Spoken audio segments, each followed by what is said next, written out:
ating alalahanin na ating Panginoon Kristo ay kapiling natin sa araw-araw nating buhay. Sa ngalan ng Ama, ng Anak at ng Espiritu Santo. Amen. Panginoon, nagpapasalamat po kami sa biyaya ng iyong mapagmahal at banal na puso. Ang pag-ibig mong hindi maitago, kaya ito'y nakalabas at inaalay sa amin upang ang aming puso na minsay parang bato at minsay pasaway ay maging katulad ng iyong puso, mapagmahal at punong-puno ng kabutihan at kabanalan. Basbasan niyo po kaming lahat, Panginoon, lahat naman nakikinig sa aming programa ngayon. Lalo na po as we celebrate today the feast day of Saint Blaise.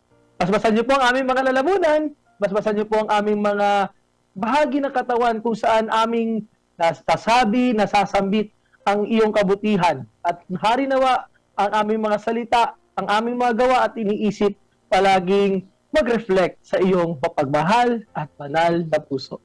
Hiniling namin ito sa ni Kristo kasama ng Espiritu Santo magpasawalang hanggan. Amen. Sa ngalan ng Ama, ng Anak at ng Espiritu Santo.